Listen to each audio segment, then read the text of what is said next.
He's a big guy with a big reputation. A local congresswoman once described him as one of the new young black entrepreneurs. Others describe him as a thug. In any event, the death row lifestyle that earned him a big reputation also put him in jail where he's awaiting sentencing for a probation violation. Watch Undercover takes a closer look at Suge Knight. Here in Las Vegas last fall, 330-pound Suge Knight scurries through the MGM casino. And in what a judge would later describe as a rat pack attack, Suge joins in kicking a downed Crip gang member who apparently disrespected Knight's death row records entourage. This assault would land Knight in court a few months later, where a judge determined Suge's involvement was a violation of his probation. I think he had been involved in an assault. Nearly 2 years ago, Suge had pleaded no contest to 2 other assault charges. In this Hollywood recording studio, he pistol whipped, fired a shot at, and threatened to kill 2 brothers after they used his telephone. George and Linwood Stanley later sued Knight. He agreed on a $1 million settlement, but only paid a third of it. You see, we live by the gun, so we die by the gun. The Stanley's attorney calls death row a modern-day crime family, adding he and his clients are afraid to publicly discuss their case. There is no doubt Knight's death row records has profited handsomely cultivating the gangster image. I'd like to introduce to you Suge Knight, CEO of Death Row Records, and he has a special announcement to make. But in public, Knight works another image. In suit and tie, he poses with the mayor at a South Central youth center where he donated money.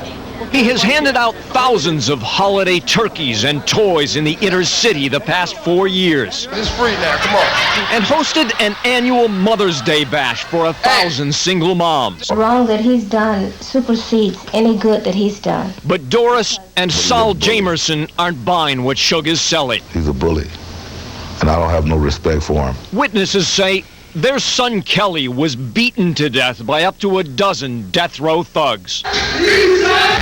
Nearly 2 years ago, Kelly had joined friends at this death row party following the Soul Train Music Awards. It was held here at the El Rey Theater on Wilshire Boulevard.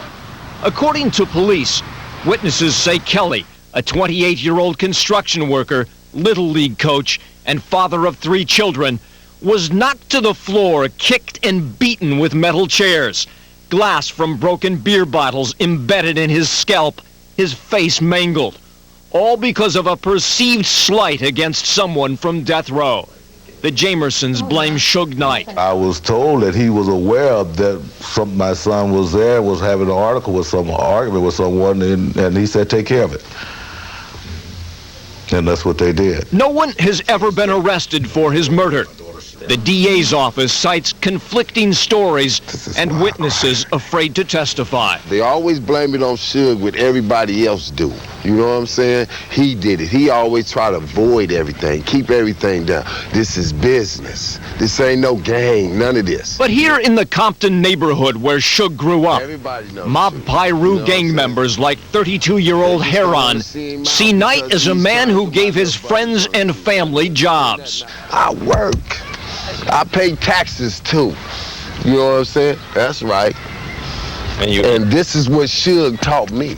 Yeah. I ain't never had a job before in my life until I started working for Suge. You know, in and out of jail. You know what I'm saying? Did a little bit of everything. You know what I'm saying?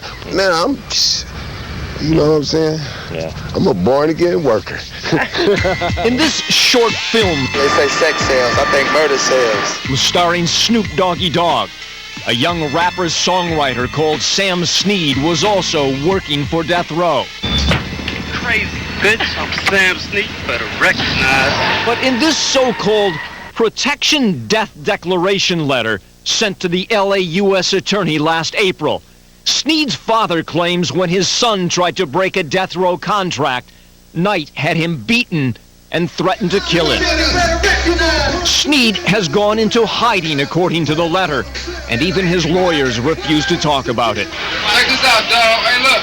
Fox News has confirmed Suge and Death Row Records are being investigated by federal and local law enforcement for alleged criminal activities. Knight, in a recent newspaper article, charged the probes must be racially motivated, saying sometimes people get sacrificed when they stand up. Martin Luther King, Malcolm X. Sometimes they take away your life. It makes you want to vomit, doesn't it? Attorney Joseph Porter represents several clients suing Knight in death row, including the Jamersons. It seems that it just follows him. I'm a gangster. When you see me come and step out the way. I'm supposed to let my child see that. That's okay. That's what you're supposed to do to make money in America.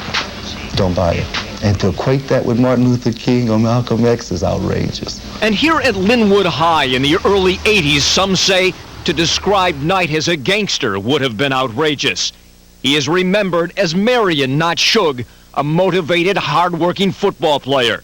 And later here at El Camino College, he was not only a standout defensive tackle, but according to his coach, a straight, easygoing, likable kid. There wasn't anything negative I could say about Suge with his stay here, not at all. But today it seems Suge revels in his gangster image. He named his Las Vegas nightclub 662. The numbers spell out mob on a telephone keypad.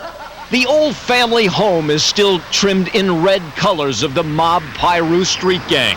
So, hey! One former employee says Suge gangsterized death row to the point wherever he went, someone went down in a fight. As a result, it now seems Suge won't be moving into this hilltop Encino mansion he is remodeling anytime soon. Knight's attorney and family have not responded to our request for comment. Meanwhile, at least a half dozen people have filed suit against Knight because of violent behavior, including 2 NFL football players who say they're afraid to talk about it. As for death row, one former employee says that ship is going to sink on its own, and we'll have that story tomorrow.